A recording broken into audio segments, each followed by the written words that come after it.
চেত পতিত পাবন চেত পতিত পাবন চেত এতটা প্রার্থনা আমি করিবা তারপরে সমাপ্ত করিয়া ফেলিবা ব্যস্ত হইবি ইয়া মানুষ সমস্ত গোটে বিষয় গঠন করে এতটা প্রার্থনা আমি করিয়া সমাপ্ত করিয়া ফেলিবা तेरे महिमा गाए हालेलुया तेरे स्तुति गाए हालेलुया तेरे महिमा गाए हालेलुया तेरे स्तुति गाए हालेलुया तू सबसे महान तेरे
समस्त परिवेश नियंत्रण कर आज समस्त भारत में बखन कर प्रभु दिव्य उपस्थिति प्रभु आरंभ समाप्ति पर्यंत तुम पाद तले सविश समर्पण कर यीशु नाम प्रार्थना करित आमेन हालेलुया हालेलुया हालेलुया आज होची माने खजुरी बाहुगा पर्व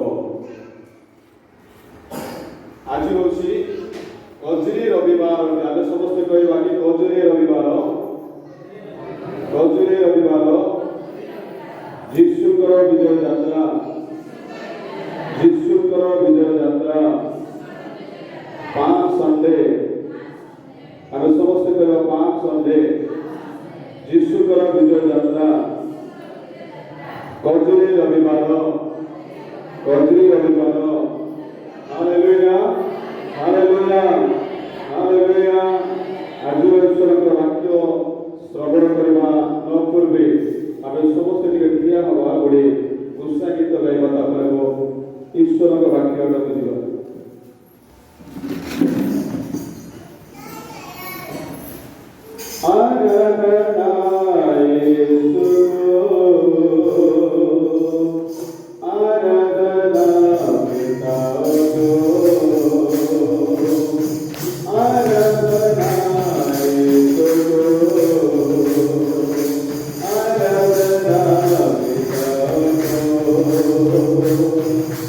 आराधना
जेरुसालेम मध्यକୁ ଯାଉଥିଲେ। Hallelujah hallelujah. विजय यात्रा करबा पाई विजय यात्रा माने कोन पाप ऊपर विजय लाभ करबा। हालेलुया। शैतान ऊपर बा अंधकार मृत्यु ऊपर विजय लाभ करबा पाई प्रभु यीशु ख्रीष्ट विजय यात्रा कले। Hallelujah hallelujah. ऊपर बसनी गले आगे गध ऊपर नहीं कि कहीं परमेश्वर गध को निर्धारण कले माने गध को बाछिले परमेश्वर को लोक माने जानूचो प्रकृत भाव रे गध को अनेक लोक माने कहंती ताको नम्रतार प्रतीक नहीं आज्ञा। गध गुडे समस्त को भार मध्य वहन करिव नहीं आज्ञा। प्रभु यीशु ख्रीष्ट बाइबल लेखा अछि जोहन पुस्तक रे 1:29 पद रे प्रभु यीशु ख्रीष्ट मध्य समस्त भार वहन करिबा पाई जगतर समस्त पापर भार वहन करिबा पाई से जेरुसालेम को आसिले। Hallelujah hallelujah. आम मध्य आसिले मोर प्रिय ईश्वर लोक माने गध बुझी गुडे नम्रतार निदर्शन को बुझाए आ बाइबल लेखा अछि गध बुझी गुडे मनुष्य मान मध्य बुझा जाय। जे आपण अन्य समय पढिबे आईब पुस्तक 11 अध्याय 12 पद लेखा अछि गध बुझी गुडे मनुष्य मान मध्य बुझाए। मोर प्रिय ईश्वर लोक माने सेही हमको प्रेम करी प्रभु यीशु ख्रीष्ट स्वर्ग परित्याग करी हमको मुक्त करबा पय आसिले। Hallelujah hallelujah hallelujah. Praise the Lord praise the Lord. परम ईश्वर लोक माने हमर समस्त पाप मोहन करबा पाई प्रभु यीशु आसिले। तेणु मोर प्रिय ईश्वर लोक माने से पाप ऊपर विजय लाभ कले अंधकार ऊपर मृत्यु ऊपर विजय लाभ कले। हालेलुया। विजय यात्रा कले मोर प्रिय ईश्वर लोक माने एथि पाई आज अछि गजरी रविवार अर्थात यीशुଙ୍କର विजय यात्रा अछि। परम प्रिय ईश्वर लोक माने आज प्रकृत भावरे गजरी माने गजरी बांग कहले कोन आज्ञा गजरी बांग बोले कहले कोन बांग बोले कहले डाल नहीं गजरी डाल किंतु तार आत्मिक अर्थ अछि नहीं गजरी बांग कहले तार आत्मिक अर्थ अछि मोर प्रिय ईश्वर लोक माने आत्मिकतार जीवन को मध्य बुझाए आत्मिकतार प्रयोग मध्य बुझाए। मोर प्रिय ईश्वर लोक माने जेतेबेले गजरी बांग केतेबेले धरिबे जेतेबेले प्रकाश पुस्तक जदि आपण पढिबे 6 ठार 1 पर्यंत 7 अध्याय को जेतेबेले आसीबे प्रभुଙ୍କର दास दासी माने जेतेबेले दुख सहित माने दुख सहित समस्यार सहित क्लेशर सहित संघर्ष करी जेतेबेले जय लाभ कले सेतेबेले गजरी बांग हस्तरे धरी प्रभु को गौरव करते। Hallelujah hallelujah. जदि आपण पढिबे जे रेभेलेशन प्रकाश पुस्तक 7 अध्याय 9 पद भी पढ़ी साथ करिबे कि 7 और 9 पहले दिन 7 और 9 सिमेन वंशରୁ 12,000 लेवी वंशରୁ 12,000 शिमोन वंशରୁ 12,000 लेवी वंशରୁ 12,000 इसाक वंशରୁ 12,000 सबन वंशରୁ 12,000 10 माने जोसेफ वंशରୁ 12,000 बिन्यामीन वंशରୁ 12,000 ଏହା ପରେ ମୁଁ ଦୃଷ୍ଟିପାତ କଲି ଆଉ ଏକ ସର୍ବଜାତୀୟ ସର୍ବଗୋଷ୍ଠୀୟ ସର୍ବବଂଶୀୟ ସର୍ବଭାଷାବାଦୀ ଅଗଣ୍ୟ ଏକ ମହାଜନତା शुक्ल वस्त्र परिहित हुई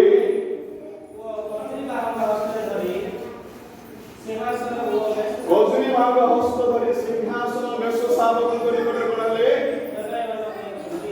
माने दंडाय मारे गेलछथि। हालेलुया। या हुई अछथि मोर प्रिय ईश्वर लोक माने एडा हला मुद्राकृत लोक माने जो माने दुख समस्या क्लेश को माने पार हे दुख को जीवन को माने माने पार हे विजय जीवन जापन काटिला परे से माने गजरी भाग हस्त धरी मेष साधन को सामने माने दंडाय मारे छथि छिड़ा हे छथि मोर प्रिय ईश्वर लोक माने ମାନେ ହାଲେଲୁୟା ହାଲେଲୁୟା ହାଲେଲୁୟା। ପ୍ରଭୁ ଯୀଶୁ ଖ୍ରୀଷ୍ଟ କାହିଁକି ଗଦ ଉପରେ ବସିଲେ? ଆଜ୍ଞା ଗଦ ଉପରେ ବସିକି ଗଲା ବେଳକୁ ପ୍ରଭୁକୁ କି ପ୍ରକାର ଗୌରବ କରାଯାଉଥିଲା। ମୋର ପ୍ରିୟ ଈଶ୍ୱରଙ୍କ ଲୋକମାନେ ଯାଇକି ମାନେ ଗଦ ଉପରେ ବସି ନାହାନ୍ତି, ଗଦକୁ ଆଣିବାକୁ ପଡ଼ିଲା ନାଇଁ। ଗଦ ଆଣିବା ପାଇଁ କାହାକୁ ପଠେଇଲେ ସାର୍? ଦୁଇଟି ଶିଷ୍ୟମାନଙ୍କୁ ନାଇଁ। ପ୍ରକୃତ ଭାବରେ ଦରକାର ପଡ଼େ ଗଦ ମୁଁ ବି ହେଇଥାଇପାରେ, ମତେ ବନ୍ଧନରୁ ମୁକ୍ତ କରିବା ପାଇଁ, ଆପଣଙ୍କୁ ବନ୍ଧନରୁ ମୁକ୍ତ କରିବା ପାଇଁ କାହାକୁ ପଠେଇଲେ? ନିଜେ ଗଲେ ହେବ ନାହିଁ ପଡ଼ିବେ ଆଜ୍ଞା, ନିଜେ ଯାଇକି ପିଠେଇ ଆଣିଲେ ହେବ ନାହିଁ ପଡ଼ିବେ ସାର୍। କାହିଁକି ଶିଷ୍ୟମାନଙ୍କୁ ପଠେଇଲେ? ଆଜ୍ଞା କର୍ତ୍ତବ୍ୟ ଯୀଶୁ ଆପଣମାନଙ୍କୁ ପଠେଇବେ, ମତେ ପଠେଇବେ, ଖାଲି ମୁଁ ଆକା ଶିଷ୍ୟ ନୁହେଁ, ଆପଣ ବି ଜଣେ ଶିଷ୍ୟ ଅଟନ୍ତି। Hallelujah hallelujah. ଯେତେବେଳେ ପ୍ରଭୁ କହିବେ ସମଗ୍ର ସେଇ ନଗରକୁ ଯାଅ, ଗୋଟିଏ ଗଦଟିଏ ବନ୍ଧା ଯାଇଛି, ମାନେ ଗଦର ମାନେ ଗଦକୁ ବନ୍ଧା ଯାଇଛି, ତାକୁ ତେବେ ମୁକ୍ତ କରିକି ଆଣିଲା ବେଳକୁ ପ୍ରଶ୍ନ ଆସିବ ନାଇଁ। ଜଣେ ଯଦି କେହି କେବେ ମାନେ ସେ ଗଦ ଉପରେ ବସି ନାହିଁ, ସେ ବନ୍ଧା ହେଇକି ଅଛି, ତାହାକୁ ଯଦି ଆମେ ପିଟେଇ ଯିବା ଜଣଙ୍କର ଡାଙ୍ଗରେ ଯଦି ଅଛି ଆମେ ପିଟେଇଲା ବେଳକୁ ସମସ୍ୟା ହେବ ନାହିଁ। ଲୋକମାନେ ପଚାରିବେ ତୁମେ କାହିଁକି ଗଦଟିକୁ ମାନେ ପିଟେଇକି ନେଉଛ, ତୁମର ଉଦ୍ଦେଶ୍ୟ କ'ଣ? ଗଲା ବେଳକୁ ତୁମେ ଗୋଟେ ପଶୁ ମାନେ କହିବ କ'ଣ ଏଇଠି ପ୍ରଭୁଙ୍କର ପ୍ରୟୋଜନ ଅଛି ବୋଲି କହିଲେ ପିଟେଇଲା ବେଳକୁ କିଛି କହିବେ ନାହିଁ। ଯଦି ତୁମେ କିଛି କହିବ ନାହିଁ ଏଇଠି ପ୍ରଭୁଙ୍କର ପ୍ରୟୋଜନ ଅଛି ବୋଲି କହିବ ନାହିଁ ବୋଲି କହିଲେ ଗଣ୍ଡଗୋଳ ହେଇଯିବ। ତେଣୁକରି ଯେତେବେଳେ ଲୋକମାନେ କହିବେ ତୁମେ ଗଦ ପିଟେଇଲା ବେଳକୁ ତୁମେ କହିବ ଯେ ଦୁଇ ଶିଷ୍ୟମାନଙ୍କୁ କହି ପଠେଇଲେ ମାନେ ଏଇଠି ପ୍ରଭୁଙ୍କର ପ୍ରୟୋଜନ ଅଛି, କାରଣ ପ୍ରଭୁ ଯୀଶୁ ଖ୍ରୀଷ୍ଟ ଗଦ ଉପରେ ବସି ଜେରୁସାଲେମକୁ ଯାତ୍ରା କରିବେ। Hallelujah hallelujah. ତେଣୁ ଦୁଇ ଶିଷ୍ୟମାନଙ୍କୁ ପ୍ରଭୁ ପଠେଇଲେ, ବେଳେ ବେଳେ ଆପଣଙ୍କୁ ମଧ୍ୟ ପଠେଇଲେ, ଖାଲି ପାଷ୍ଟରକୁ ପଠେଇଲେ ନାହିଁ। ବାଇବେଲ ଲେଖା ଅଛି ତୁମେ ସମଗ୍ର ଜାତି ନିକଟକୁ ଯାଇ କଣ କର ଆଜ୍ଞା ସୁସମାଚାର କରି ବାପ୍ତିସ୍ମ ଦେଇ ଶିଷ୍ୟ କର ବୋଲି ଲେଖା ଅଛି। ଯଦି ସେଇ ଶିଷ୍ୟମାନଙ୍କୁ ପଠେଇଲେ ହାଲେଲୁୟା ହାଲେଲୁୟା।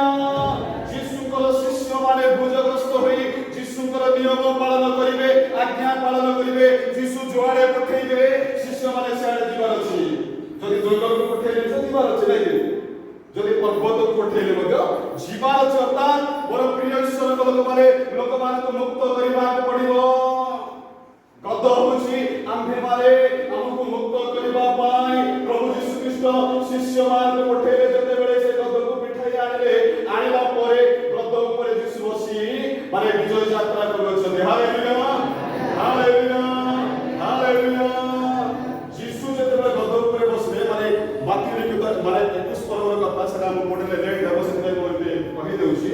ଯେତେବେଳେ ଗଦ ପିଠାଇ ଆଣିଲେ ଶିଷ୍ୟମାନେ, ତାପରେ ଗଦ ଉପରେ ମାନେ ଯୀଶୁ ବସିଲେ, ବସିଲା ପରେ ଅନେକ ଲୋକମାନେ ମାନେ ଜଙ୍ଗଲରୁ ଡାଳ କାଟି ଆଣି କେତେ ଲୋକ ବସ୍ତ୍ର ଥିବା ଲୋକମାନେ ବସ୍ତ୍ର ମଧ୍ୟ ପକେଇଲେ, ମାନେ କାରଣ ଯୀଶୁକି ଦେଇକି ଯାଉଛନ୍ତି ବୋଲି ମାନେ ଯୀଶୁକୁ ଗୌରବ ଦେବା ନିମନ୍ତେ, ପ୍ରଶଂସା କରିବା ନିମନ୍ତେ ଅନେକ ଲୋକମାନେ ଦାଉଦ ସନ୍ତାନ ଯୀଶୁ ହୋଶାନା ବୋଲି କହୁଥିଲେ। Hallelujah hallelujah. ହୋଶାନାର ଅର୍ଥ କ'ଣ ଆଜ୍ଞା? ଦାଉଦ ସନ୍ତାନ ଯୀଶୁ ହୋଶାନା ବୋଲି କହିଲେ ହୋଶାନାର ଅର୍ଥ ହେଉଛି ଆମକୁ ପରିତ୍ରାଣ କର, ଆମକୁ ଉଦ୍ଧାର କର। Hallelujah hallelujah.